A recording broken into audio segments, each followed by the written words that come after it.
Yo, guys, what's up? It's me, Brandini. Do you guys remember the pictures that I sent you yesterday? Well, it turns out that the product that I bought, which I will show you in a little bit,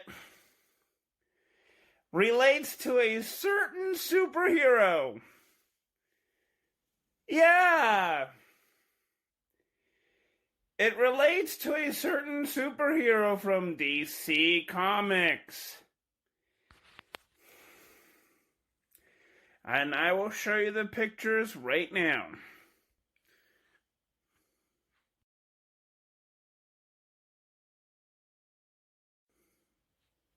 Okay, you guys saw the pictures, right? Well, it turns out that the Shazam name is not trademarked at all by DC Comics. And fortunately, I bought one of the Shazam shishito peppers. And I thought, wow, cool, all right, awesome, this relates to a superhero. But now I think about it, and this is DC's fault for not trademarking on the name Shazam. Yeah, DC. If you don't trademark your name for your superhero, aka Shazam, then a lot of other companies are going to use the name, which is unfortunately the Shazam shishito peppers. And yes, they have the word in it. So if you are offended by the S word, don't blame me. Blame the company that did that. The shishito peppers, that company. You can blame that company for doing that. Yeah. It's not fun. For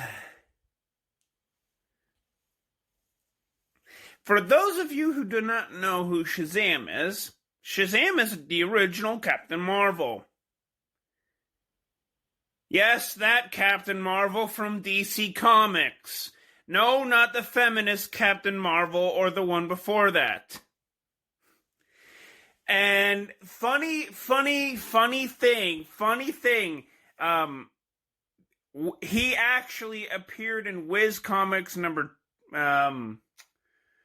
2, because at the time, Wiz Comics decided not to do a number 1, because they thought, number 1s aren't going to sell well, they're not going to go with the general reader and all that, which is okay, because at the time, that's what they thought. Because at the time, comic books were not as popular today. Yeah. They were not as popular as they are right now, with movies and TV shows and toys and merchandise. They weren't as popular. And unfortunately, it increased a bit sales-wise, but during the late 40s, early 50s, and late 50s, it started to decline. It started not severely in the 40s, but once 1950 came, it started to go downhill really effing quick. And at the time, Superman from DC Comics was very popular. And at the time, DC Comics was not particularly happy with Fawcett Comics. And it took 7 long years for DC to finally kick Fawcett Comics in the can. But here's the weird thing. The weirdest thing ever. Once Fawcett Comics lost, DC Comics said, okay, we'll get your characters and put them in our comic books for later on.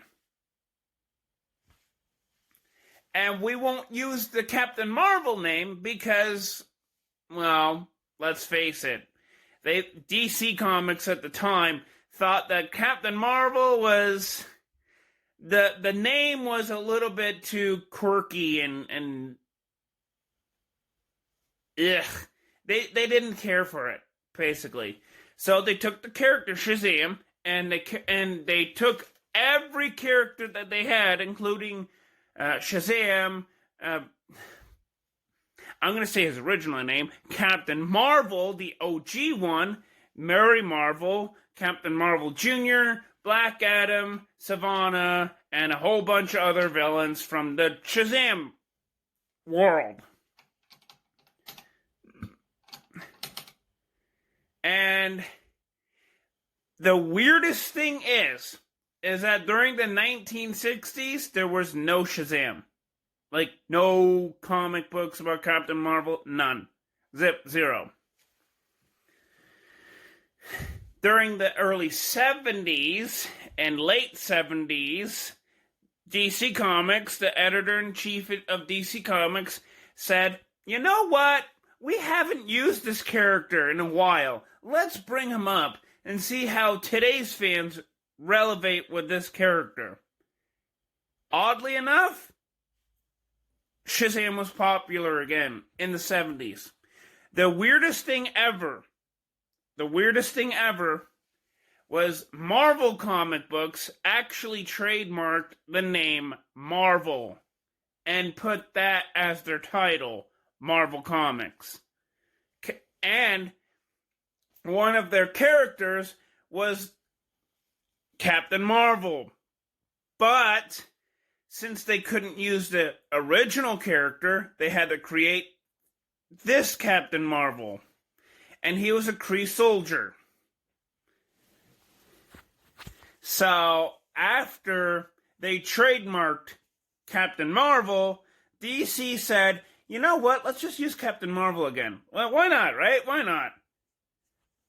Marvel gave DC a cease and desist letter, saying they could not use the name Captain Marvel, or else they will be sued in court, and have a long history battle with DC.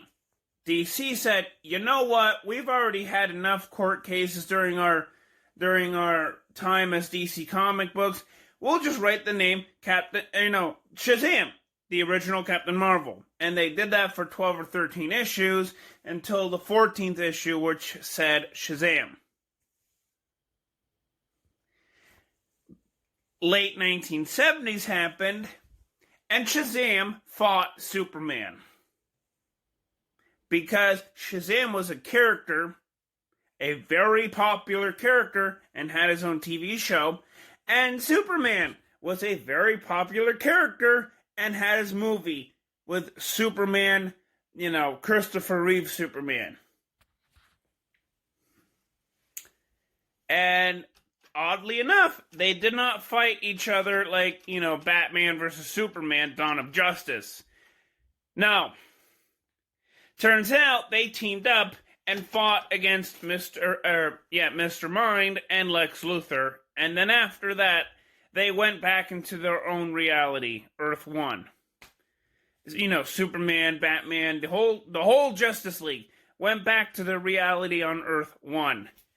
And oddly enough, the Shazam universe is called Shazam. Joking. It's called Earth S. Or Earth Shazam. Or Earth 5. And so, after that happened, DC said, you know what, let's continue on with Shazam for a couple years. And, like 2 or 3 years, and they did that. They did that until like 1982 or something. I don't oddly remember the specific date, but during the early 80s, that's when they had Shazam, as a popular character. Introducing 1985. Yes, you know it. I know it. We're talking about, hold on. We are talking about Crisis on Infinite Earths, where Shazam is a character in Crisis on Infinite Earths. Yeah. And in that story, he had a tie-in issue with Earth 2 Green Lantern. And the Earth 2 Justice League, the Earth 2 Justice Society of America. That wasn't a tie-in issue. But the real kicker is in this main event. Because in this event, Shazam was possessed by a being from Earth 2 who has a master manipulation of emotions, and his name is, you're going to laugh at this, Psycho Pirate.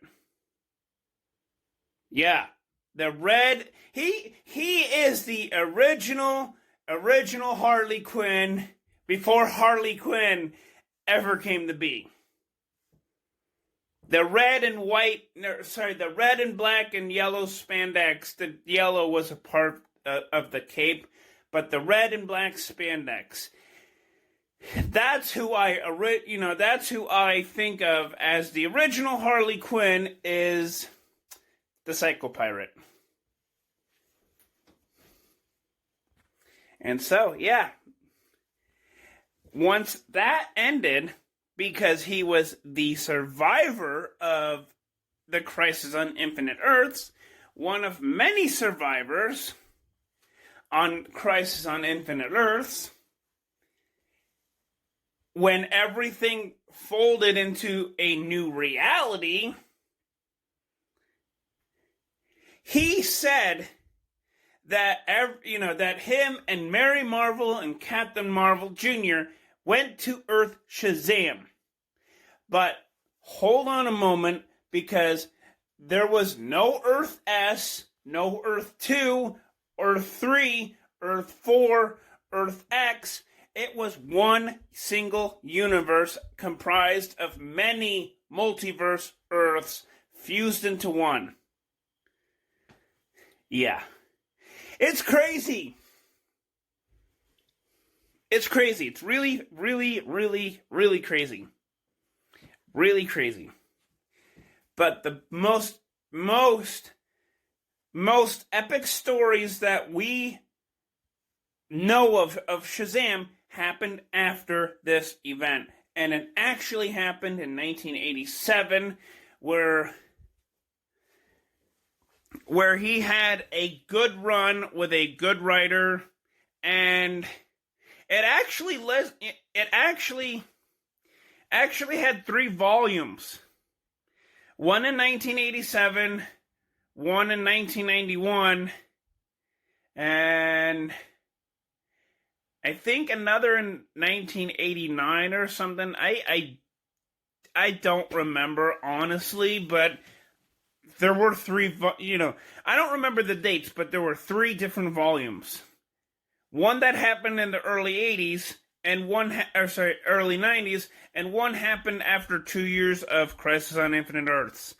I could be wrong on the third one. Don't skewer me, because, well, I was not conceived early, in that day. But I think the third one might have happened in 1989. I could be wrong. Don't judge me. But yeah, after that whole thing with everything, DC decided to put Shazam as a side B listed character, like a B plus superhero. And they did this with all their B listed superheroes until, I guess, I'm trying to think, until the 2000s, because it was 1990, and they did this whole thing with Shazam being labeled as a B-listed character until the early 2000s. And then afterwards, during part of the 2000s, he was a team member on the Justice Society of America on the term New Earth. Yeah.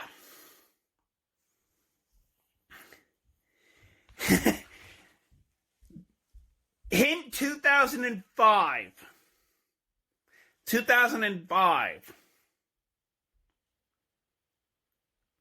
was a big crossover.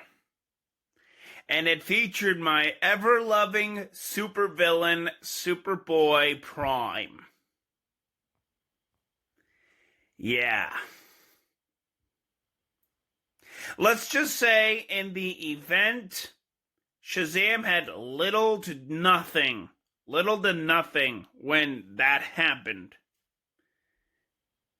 Little to nothing. Because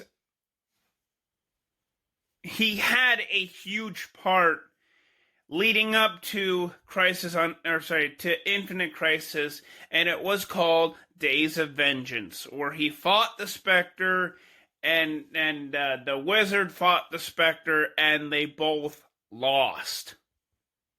And the Wizard was actually killed. The Wizard who gave Shazam his powers was killed.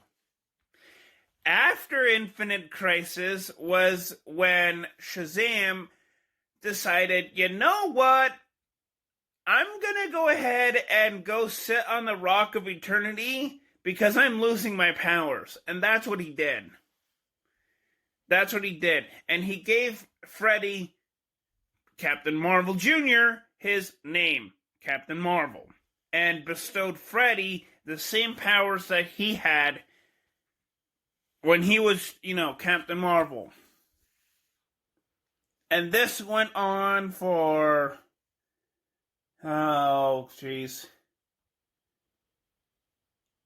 it went on for years and years and years. Basically, it happened for like 6 years, and then afterwards, boom, the New 52 started. Where we have the Shazam origins again, but this time it doesn't start out with the creepy subway guy saying, "Oh, hey, can you help me out? I will go ahead and give you superpowers." No, it actually started, the New 52 version started with him, Billy Batson, as a troubled teenager. A troubled punk. A punk-ass teenager. And it got to the point where it follows the exact same movie, but instead of Savannah, it's Black Adam that fights Shazam.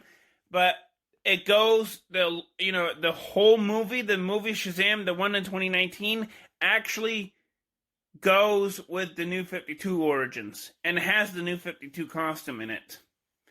But, things were taken out of the movie so that, nothing plagiarizes. But in the movie, Shazam gives a stuffed animal, gives a little girl a stuffed animal of Tawny, the tiger. In the comics, Billy Batson goes into a zoo after hours and talks to the same tiger, who is Tawny, and actually gives the Shazam powers to a tiger. Yeah, and somehow the tiger, Tawny, as they call him, mortally wounds Black Adam. for like a second. And then Black Adam just swats him off, swats a tiger off like a fly in a windshield. Just like, bam!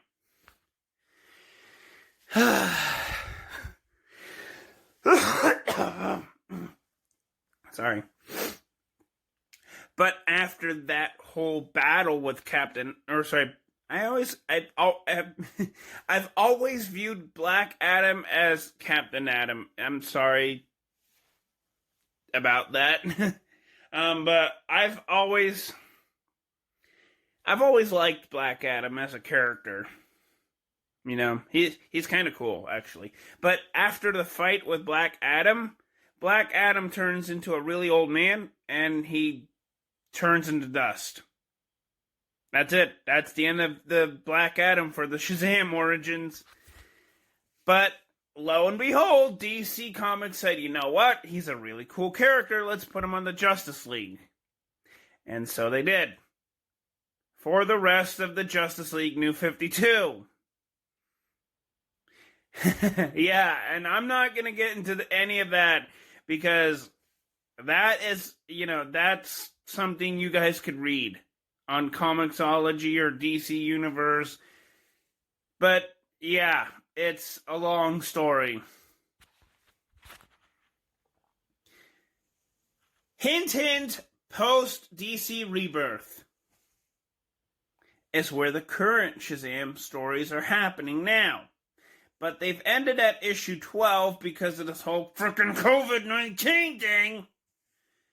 Yeah, and then... No, actually, they ended at, issue 11. Never mind.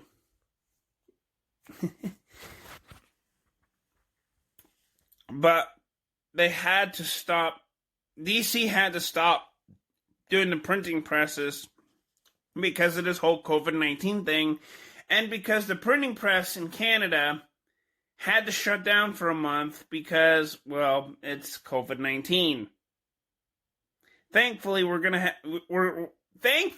going to have comics again this month. I'm really hoping. I'm holding it in. But yeah, with this whole current Shazam thing, it's really great. It's basically Shazam on a journey to find, the secrets of the Rock of Eternity. And that's it.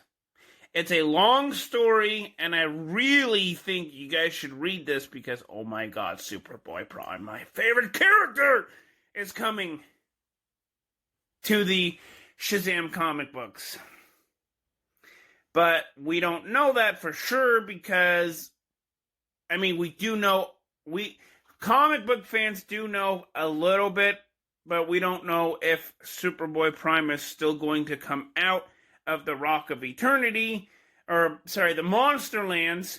Spoilers, you guys should read it, it's really freaking awesome.